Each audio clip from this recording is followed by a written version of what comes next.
हाँ जी, सत श्री अकाल प्यारे विद्यार्थियों। मैं ਅੱਜ ਫਿਰ ਹਾਜ਼ਰ ਹੋਇਆ ਹਾਂ ਤੁਹਾਡੇ ਸਾਹਮਣੇ UGC ਦੇ ਸੰਬੰਧ ਦੇ ਵਿੱਚ ਹੀ ਕੁਝ ਸਵਾਲ ਲੈ ਕੇ ਕਿ ਆਪਾਂ ਜਿਹੜਾ UGC ਦਾ ਪੇਪਰ ਆ ਉਹ ਆਪਾਂ ਕਿਸ ਤਰੀਕੇ ਨਾਲ ਹੱਲ ਕਰਨਾ ਸਾਨੂੰ ਚਾਹੀਦਾ ਹੈ। ਤੋ ਇਸ ਤੋਂ ਪਹਿਲਾਂ ਮੈਂ ਇੱਕ ਵੀਡੀਓ ਪਾ ਚੁੱਕਾ ਸੀ ਔਰ ਤੁਹਾਡਾ ਸਾਰਿਆਂ ਦਾ ਬਹੁਤ-ਬਹੁਤ ਸ਼ੁਕਰੀਆ ਕਿ ਤੁਸੀਂ ਬਹੁਤ ਵਧੀਆ ਰਿਸਪੌਂਸ ਦਿੱਤਾ, ਬਹੁਤ ਆਦਰ ਸਤਿਕਾਰ ਦਿੱਤਾ ਔਰ ਵਿਦਿਆਰਥੀ फ़ोन करके कह रहे सी कि सर दूसरा वीडियो कदों आएगा।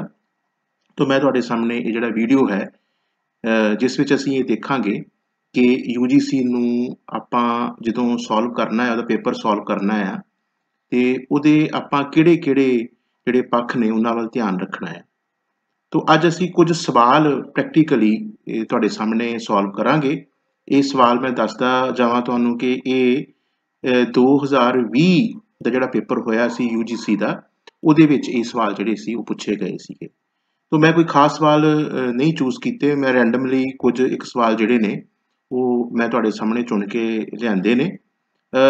ਅਸੀਂ ਜਦੋਂ ਪੇਪਰ ਇਹ ਸੋਲਵ ਕਰਦੇ ਹਾਂ ਤੇ ਅਸੀਂ ਸਾਰੇ ਜਾਣਦੇ ਹਾਂ ਕਿ ਸਾਡੇ ਕੋਲ 4 ਆਪਸ਼ਨਸ ਹੁੰਦੀਆਂ ਨੇ, ਤੁਸੀਂ ਵੀ ਜਾਣਦੇ ਹੋ ਤੇ ਆਪਾਂ ਅਕਸਰ ਉਹਦੇ ਵਿੱਚੋਂ ਸਹੀ ਆਪਸ਼ਨ ਲੱਭਣ ਦੀ ਕੋਸ਼ਿਸ਼ ਜਿਹੜੀ ਆ ਉਹ ਕਰਦੇ ਹਾਂ।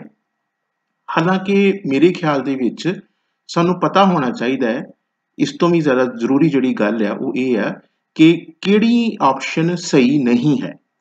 ਯਾਨੀ ਕਿ ਜੇ ਸਾਨੂੰ ਗਲਤ ਆਪਸ਼ਨਸ ਦਾ ਪਤਾ ਲੱਗ ਜਾਏਗਾ ਤਾਂ ਆਟੋਮੈਟਿਕਲੀ ਜਿਹੜਾ ਆ ਉਹ ਸਾਨੂੰ ਸਹੀ ਆਪਸ਼ਨ ਤੱਕ ਆਪਾਂ ਜਿਹੜਾ ਹੈਗਾ ਆ ਪਹੁੰਚ ਜਾਵਾਂਗੇ।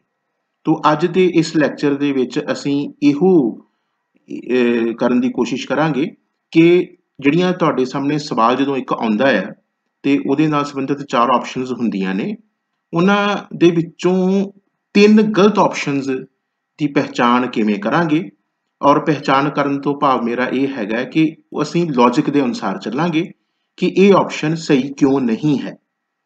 ਤੋ ਇਸ ਤਰ੍ਹਾਂ ਦਾ ਅੱਜ ਦਾ ਇਹ ਲੈਕਚਰ ਹੋਏਗਾ। ਤੋ ਮੈਨੂੰ ਆਸ ਹੈ ਕਿ ਇਹ ਲੈਕਚਰ ਜਿਹੜਾ ਹੈ ਇਹ ਤੁਹਾਡੀ ਕਾਫੀ ਹੈਲਪ ਕਰੇਗਾ। ਬਾਕੀ ਜੇ ਡਿਟੇਲ ਦੇ ਵਿੱਚ ਤੁਸੀਂ ਕੋਚਿੰਗ ਪ੍ਰਾਪਤ ਕਰਨਾ ਚਾਹੁੰਦੇ ਹੋ ਤੇ ਸਕਰੀਨ ਦੇ ਉੱਤੇ ਕੁਝ ਜਿਹੜੇ ਨੰਬਰਸ ਨੇ ਉਹ ਸਕਰੋਲ ਹੋ ਰਹੇ ਨੇ, ਤੁਸੀਂ ਉਹਨਾਂ ਨੰਬਰਸ ਦੇ ਉੱਤੇ ਸੰਪਰਕ ਕਰ ਸਕਦੇ ਹੋ। ਮੇਰਾ ਪਰਪਸ ਇੱਕੋ ਹੀ ਹੈ ਕਿ ਵਿਦਿਆਰਥੀਆਂ ਦੇ ਮਨਾਂ ਵਿੱਚੋਂ ਨੈਟ UGC ਦਾ ਜਿਹੜਾ ਇੱਕ ਫੋਬੀਆ ਹੈ ਉਸ ਨੂੰ ਕੱਢਣਾ ਹੈ। ਕਈ ਵਿਦਿਆਰਥੀ ਕੰਪਲੇਂਟ ਕਰਦੇ ਨੇ ਕਿ ਸਰ ਸਾਡੀ UGC ਕਲੀਅਰ ਨਹੀਂ ਹੁੰਦੀ।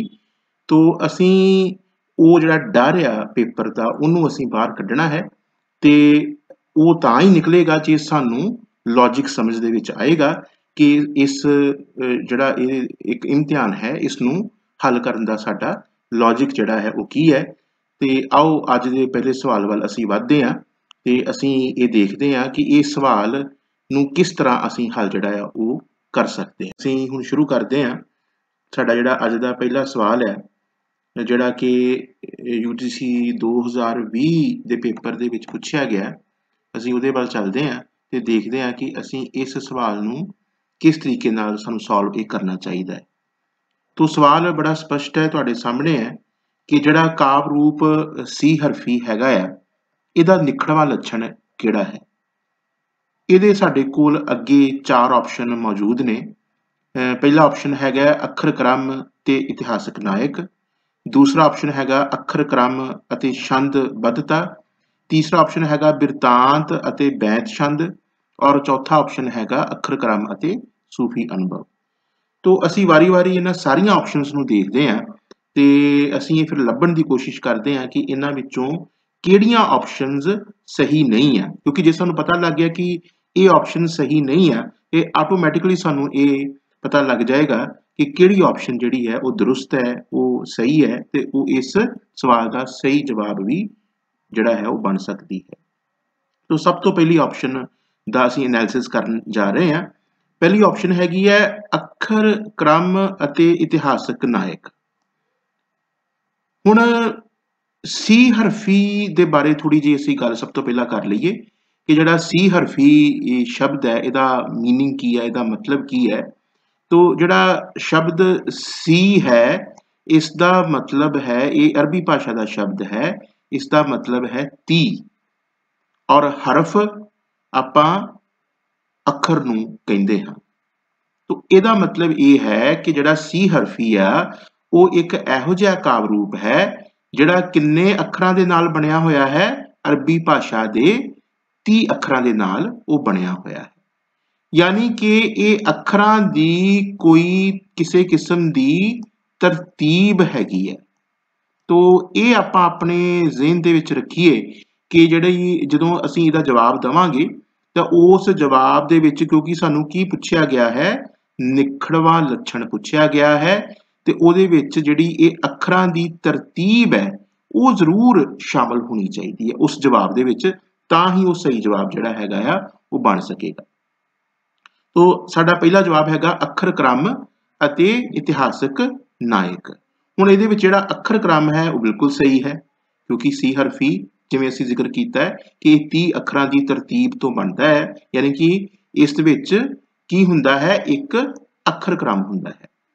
पर जिहड़ा इतिहासक नायक है ये सवालिया निशान जिहड़ा है ये लाउण दे योग है, एक सवाल पैदा कर दिंदा है कि जिहड़ा इतिहासक नायक है ये सी हरफी दा लिखणवा लक्षण नहीं है, ये साडे किस मध्यकाली काव्य रूप दा लिखणवा लक्षण है, किहदे विच इतिहासक नायक हुंदा आ, वार काव्य रूप दे विच। तो इहदा मतलब ये हो गया कि अखर क्रम तां सही सीगा, ये सी हरफी दा ही एक लक्षण सीगा, पर जदों गल इतिहासक नायक ते आई तां वो झुकाव जिहड़ा है इहदा सी हरफी वल उन्ना नहीं है जिन्ना किहदे वल है, वार दे वल। तो इहदा मतलब ये दोवें ही इस दे निखड़वें लक्षण जिहड़े ने इहनां विचों एक तां सही है पर इतिहासक नायक क्योंकि सही नहीं हैगा, इस करके साडा ऑप्शन नंबर 1 जिहड़ा है वो गलत जवाब हैगा है। तो असीं हुण दूसरे जवाब दे वल जांदे हां। दूसरा जवाब साडा हैगा अखर क्रम ਅਤੇ ਛੰਦਬੱਧਤਾ। ਇਹ ਦੋਵੇਂ ਹੀ ਐਲੀਮੈਂਟ ਸੀ ਹਰਫੀ ਚ ਪਾਏ ਜਾਂਦੇ। ਅੱਖਰਾਂ ਦੀ ਤਰਤੀਬ ਵੀ ਪਾਈ ਜਾਂਦੀ ਹੈ ਔਰ ਛੰਦਬੱਧਤਾ ਦੇ ਨਿਯਮਾਂ ਦੀ ਵੀ ਕਾਫੀ ਸਖਤੀ ਨਾਲ ਪਾਲਣਾ ਸੀ ਹਰਫੀ ਦੇ ਵਿੱਚ ਕੀਤੀ ਜਾਂਦੀ ਹੈ। तो ਜਿਹੜਾ ਇਹ ਜਵਾਬ ਹੈ ਇਹ ਸਹੀ ਹੋਣ ਦੇ ਸਭ ਤੋਂ ਯੋਗ ਲੱਗ ਰਿਹਾ ਹੈ, पर ਅਸੀਂ ਇਸ ਤੋਂ ਵੀ ਅੱਗੇ ਜਾ ਕੇ ਬਾਕੀ ਜਿਹੜੇ ਜਵਾਬ ਨੇ ਉਹਨਾਂ ਦੀ ਵੀ ਅਸੀਂ ਪੜਚੋਲ ਕਰਾਂਗੇ ਤਾਂ ਕਿ ਸਾਡੇ ਮਨ ਦੇ ਵਿੱਚ ਕੋਈ ਕਨਫਿਊਜ਼ਨ ਨਾ ਰਹਿ ਜਾਏ, ਕਿਉਂਕਿ ਵਿਦਿਆਰਥੀਆਂ ਦਾ ਇਹ ਵੀ ਇੱਕ ਮਸਲਾ ਹੁੰਦਾ ਹੈ ਨੈਟ ਦੇ ਪੇਪਰ ਦੇ ਵਿੱਚ ਕਿ ਉਹ ਥੋੜਾ ਕਨਫਿਊਜ਼ ਹੋ ਜਾਂਦੇ ਆ। ਉਹਨਾਂ ਨੂੰ ਲੱਗਦਾ ਹੈ ਕਿ ਇਹ ਵੀ ਜਵਾਬ ਸਹੀ ਹੈ ਤੇ ਇਹ ਵੀ ਜਵਾਬ ਸਹੀ ਹੈ, ਤੇ ਉਹਨਾਂ ਦੋਵਾਂ ਦੇ ਵਿੱਚ ਕਈ ਵਾਰੀ ਉਹ ਗਲਤ ਜਵਾਬ ਨੂੰ ਜਿਹੜਾ ਟਿਕ ਲਾ ਕੇ ਆ ਜਾਂਦੇ ਆ, तो ਇਹਦੇ ਕਰਕੇ ਉਹਨਾਂ ਦੇ ਨੰਬਰ ਜਿਹੜੇ ਨੇ ਉਹ ਕੱਟੇ ਜਾਂਦੇ ਆ। ਅਸੀਂ ਇਸ ਪ੍ਰੋਬਲਮ ਨੂੰ ਹੀ ਸੋਲਵ ਕਰਨ ਦੀ ਕੋਸ਼ਿਸ਼ ਕਰ ਰਹੇ ਹਾਂ।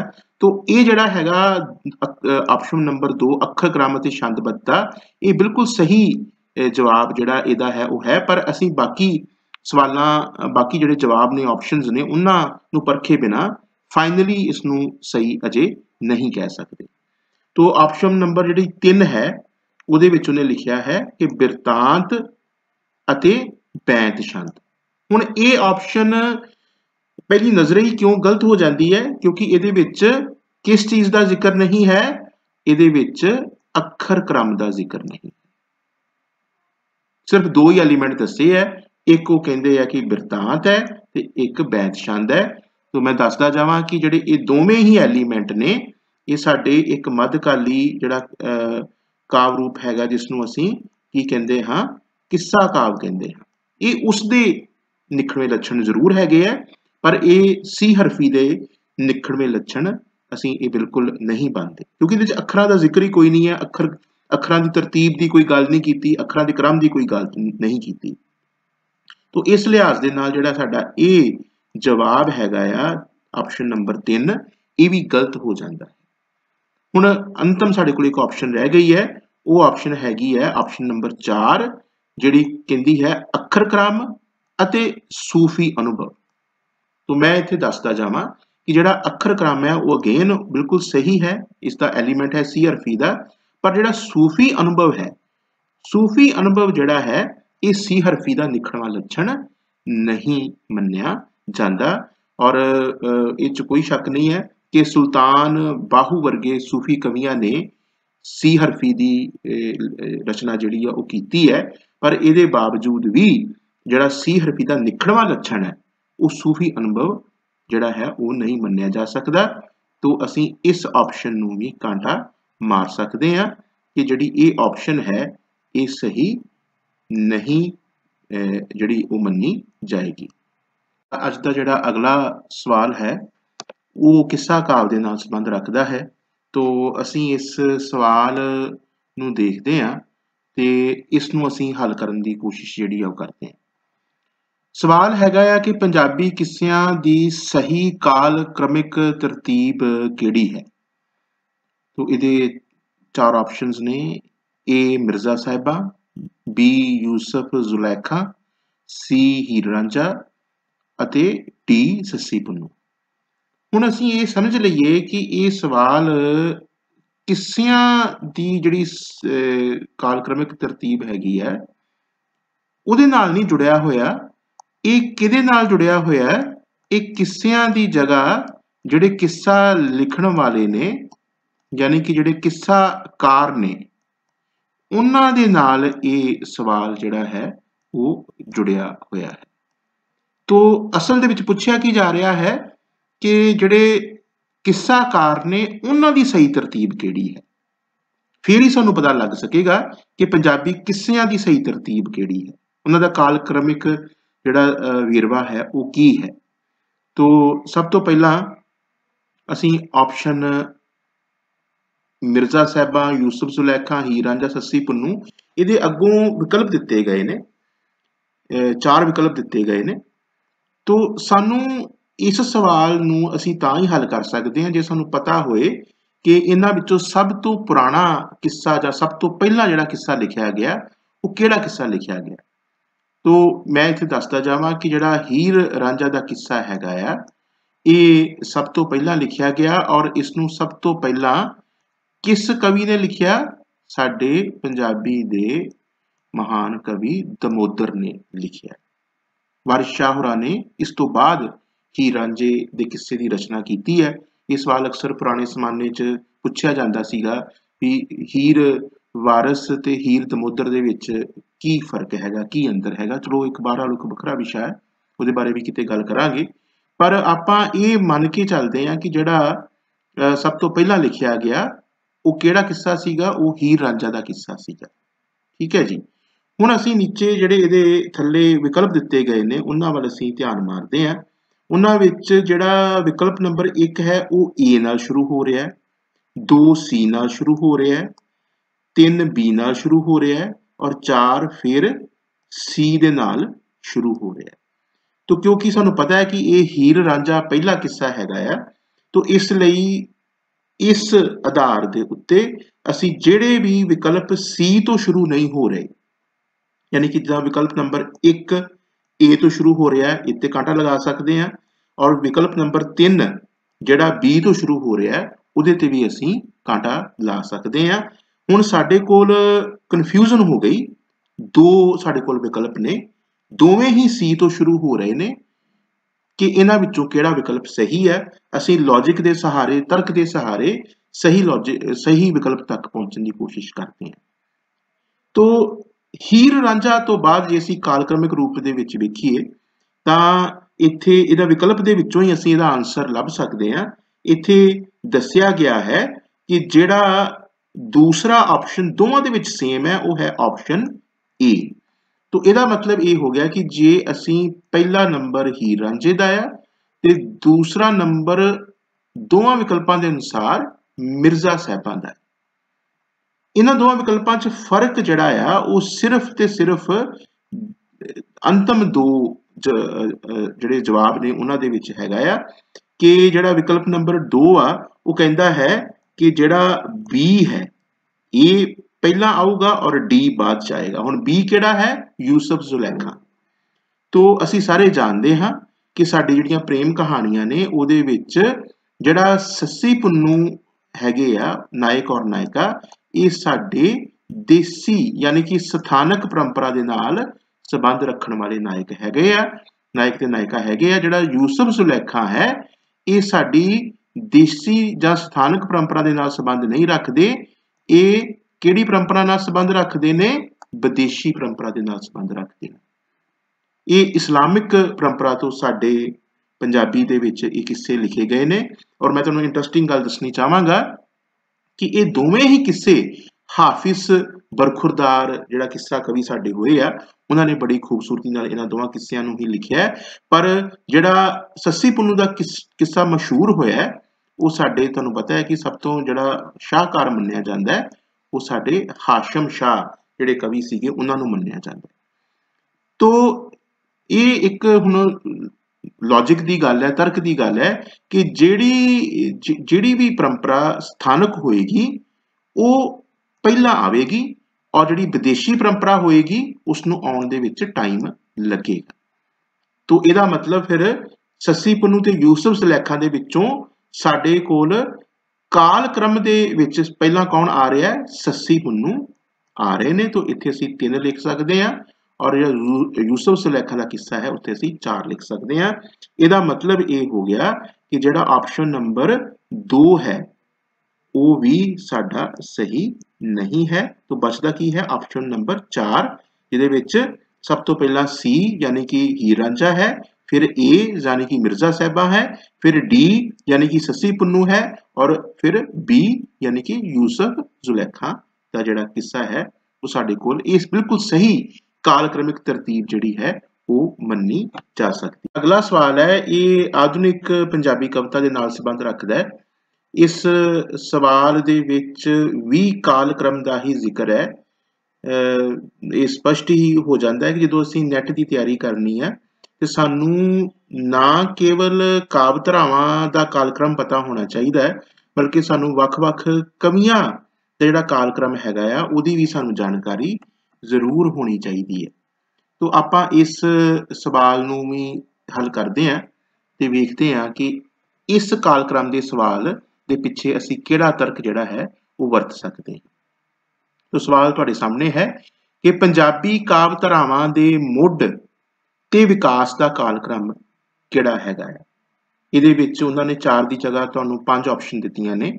पहली ऑप्शन हैगी है नारीवादी, दूसरी प्रगतिवादी, तीसरी जुझार विद्रोही, चौथी प्रयोगशील और पंजवीं दलित दृष्टि। हुण जिन्हां ने पंजाबी आधुनिक पंजाबी कविता का इतिहास पढ़िया वो ये चंगी तरह जानते हैं कि आधुनिक पंजाबी कविता का जिहड़ा आरंभ है वो भाई वीर सिंह तो हुंदा है और भाई वीर सिंह जिहड़े सीगे वो साडे किहड़ी कावधारा के कवि मन्ने जाते हैं? रहस्यवादी अध्यात्मवादी कावधारा के कवि वो मन्ने जाते हैं। ਉਹਦਾ कोई जिक्र नहीं हैगा इस इन्हां ऑप्शनस ਦੇ ਵਿੱਚ। ਉਸ ਤੋਂ ਬਾਅਦ ਇਸ ਜਿਹੜੀ ਕਾਵਧਾਰਾ ਹੈਗੀ ਆ ਇਹਦੇ ਵਿਰੋਧ ਦੇ ਵਿੱਚ ਪ੍ਰਗਤੀਵਾਦ ਦਾ ਜ਼ਿਕਰ ਹੁੰਦਾ ਹੈ।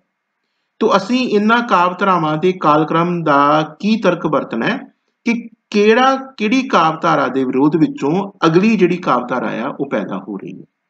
तो सब तो पहला ਅਸੀਂ ਇਹਨਾਂ ਦਾ ਥੋੜਾ ਜਿਹਾ ਐਨਾਲਿਸਿਸ ਕਰਦੇ ਹਾਂ ਤਾਂ ਹੀ ਅਸੀਂ ਇਹਦਾ ਸਹੀ ਜਵਾਬ ਜਿਹੜਾ ਹੈ ਉਹ ਲੱਭ ਪਾਵਾਂਗੇ।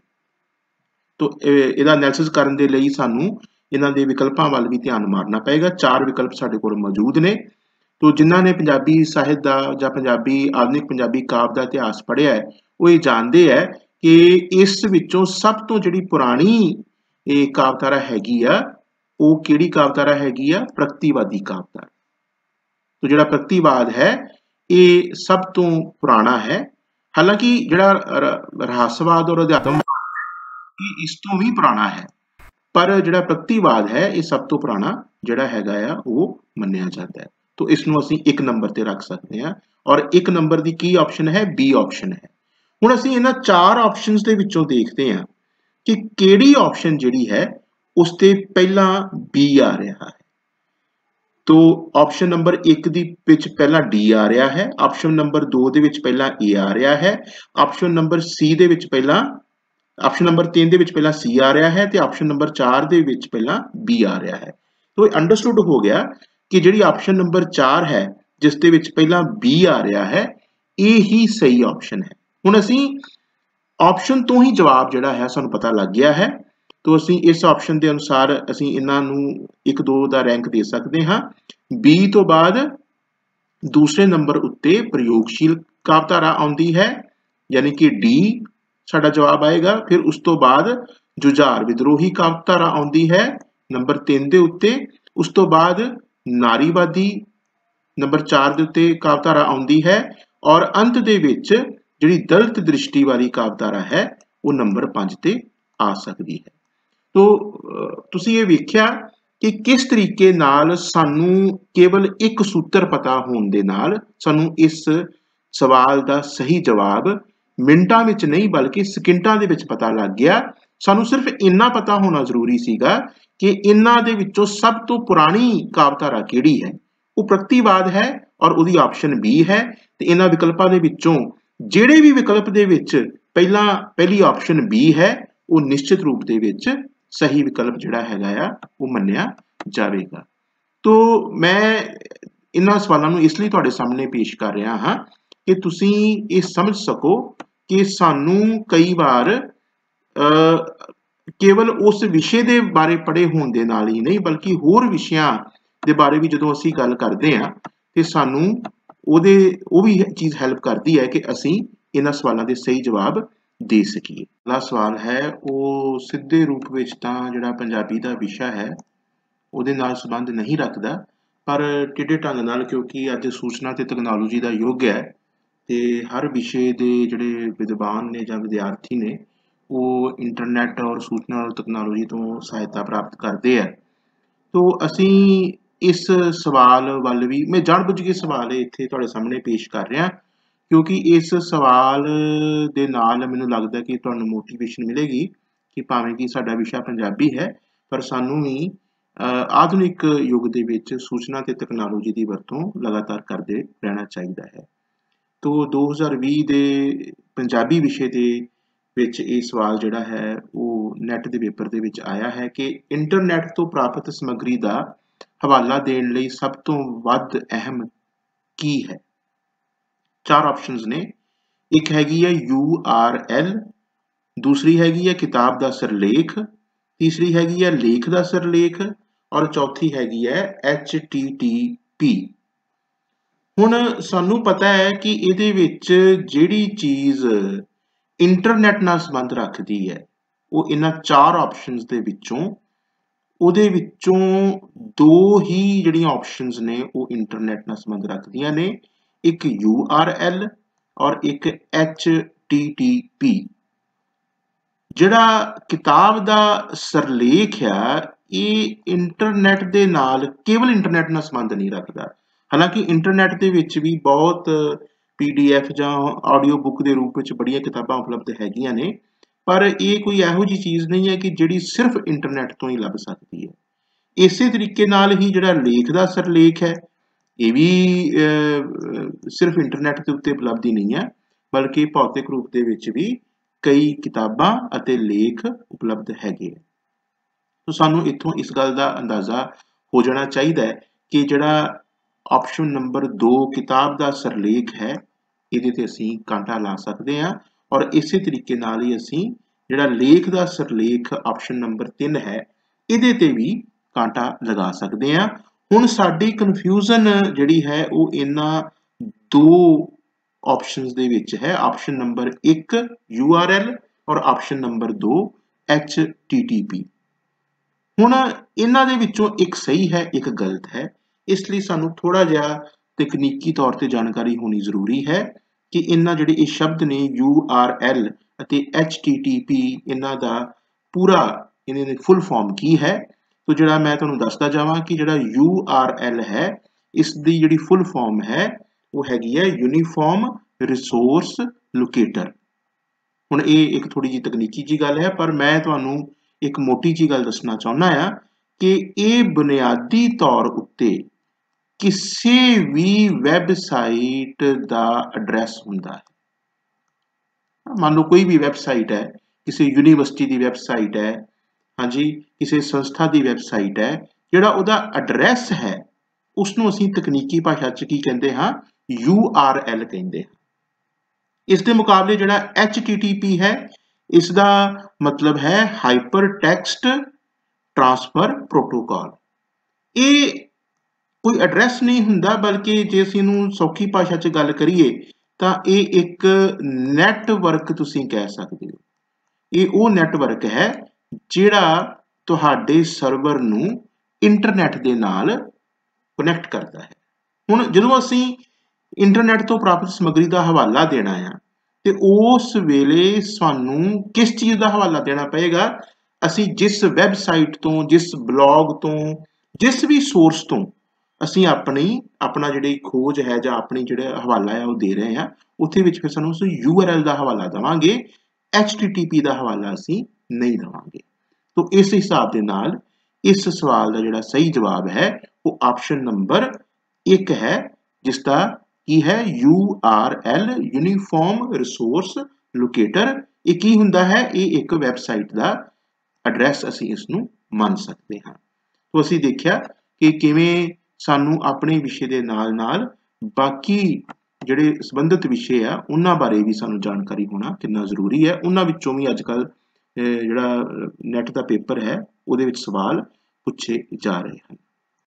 ਹਾਂਜੀ, ਤਾਂ ਸਟੂਡੈਂਟਸ, ਇਹ ਮੇਰਾ ਲੈਕਚਰ ਸੀਗਾ। ਮੈਨੂੰ ਪੂਰੀ ਆਸ ਹੈ ਕਿ ਤੁਹਾਨੂੰ ਇਹ ਲੈਕਚਰ ਪਸੰਦ ਆਇਆ ਹੋਵੇਗਾ ਔਰ ਤੁਸੀਂ ਇਸ ਲੈਕਚਰ ਨੂੰ ਲਾਈਕ ਵੀ ਕਰੋ ਔਰ ਜਿੰਨਾ ਹੋ ਸਕਦਾ ਇਸ ਨੂੰ ਸ਼ੇਅਰ ਵੀ ਕਰੋ, ਤਾਂ ਕਿ ਜ਼ਿਆਦਾ ਤੋਂ ਜ਼ਿਆਦਾ ਲੋਕ ਜਿਹੜੇ ਆ, ਵਿਦਿਆਰਥੀ ਜਿਹੜੇ ਆ, ਇਸ ਤੋਂ ਹੈਲਪ ਜਿਹੜੀ ਆ ਪ੍ਰਾਪਤ ਕਰ ਸਕਣ। ਬਾਕੀ ਜੇ ਕੋਈ ਵਿਦਿਆਰਥੀ ਇਸ ਤਰ੍ਹਾਂ ਸਵਾਲ ਹੱਲ ਕਰਨਾ ਚਾਹੁੰਦਾ ਹੈ ਜਾਂ ਆਪਣੇ ਸ਼ੰਕਿਆਂ ਨੂੰ ਨਿਵਰਤ ਕਰਨਾ ਚਾਹੁੰਦਾ ਹੈ ਜਾਂ UGC ਦੇ ਐਗਜ਼ਾਮ ਨੂੰ, ਪੇਪਰ ਨੂੰ ਸੌਖਾ ਬਣਾਉਣਾ ਚਾਹੁੰਦਾ ਹੈ, ਇਸ ਐਗਜ਼ਾਮ ਦਾ ਡਰ ਆਪਣੇ ਮਨ ਚੋਂ ਕੱਢਣਾ ਚਾਹੁੰਦਾ ਹੈ, ਤਾਂ ਅਸੀਂ ਪੂਰੇ ਫੁੱਲ ਫਲੈਜਡ ਲੈਵਲ ਦੇ ਉੱਤੇ ਅਸੀਂ ਇਸ ਵਿਸ਼ੇ ਦੇ ਵਿੱਚ UGC ਦੀ ਕੋਚਿੰਗ ਜਿਹੜੀ ਆ ਉਹ ਦੇ ਰਹੇ ਹਾਂ। ਆਨਲਾਈਨ ਕੋਚਿੰਗ ਅਸੀਂ ਦੇ ਰਹੇ ਹਾਂ। ਰਾਊਂਡ ਟੇਬਲ ਅਕੈਡਮੀ ਸਾਡੀ ਸੰਸਥਾ ਦਾ ਨਾਮ ਹੈ ਔਰ ਜੇ ਤੁਸੀਂ ਇੱਥੋਂ ਕੋਚਿੰਗ ਲੈਣਾ ਚਾਹੁੰਦੇ ਹੋ ਤੇ ਜਿਹੜੇ ਨੰਬਰ ਇਸ ਟਾਈਮ ਤੁਹਾਡੀ ਸਕਰੀਨ ਦੇ ਉੱਤੇ ਸਕਰੋਲ ਕਰ ਰਹੇ ਨੇ ਉਹਨਾਂ ਉੱਤੇ ਸੰਪਰਕ ਕਰੋ, ਪਰ ਜ਼ਰਾ ਜਲਦੀ ਸੰਪਰਕ ਕਰੋ ਕਿਉਂਕਿ ਤੁਹਾਨੂੰ ਪਤਾ ਹੈ ਕਿ ਜਿਹੜਾ ਪੇਪਰ ਹੈ ਇਹ ਵੀ ਹੁਣ ਕਾਫੀ ਨਜ਼ਦੀਕ ਆ ਗਿਆ ਹੈ ਔਰ ਸਾਨੂੰ ਹੁਣ ਆਪਣੀ ਤਿਆਰੀ ਜਿਹੜੀ ਹੈ ਉਹ ਜ਼ਰੂਰ ਹੀ ਜਿਹੜਾ ਹੈ ਉਸ ਨੂੰ ਤੇਜ਼ੀ ਨਾਲ ਸ਼ੁਰੂ ਕਰ ਦੇਣਾ ਚਾਹੀਦਾ ਹੈ। ਤੋਂ ਐਂਡ ਦੇ ਵਿੱਚ ਸਾਰਿਆਂ ਦਾ ਬਹੁਤ ਬਹੁਤ ਧੰਨਵਾਦ ਜਿਨ੍ਹਾਂ ਨੇ ਇਸ ਵੀਡੀਓ ਨੂੰ ਵੇਖਿਆ ਤੇ ਆਪਣਾ ਕੀਮਤੀ ਸਮਾਂ ਦਿੱਤਾ। ਤੁਹਾਡਾ ਸਾਰਿਆਂ ਦਾ ਬਹੁਤ ਬਹੁਤ ਧੰਨਵਾਦ।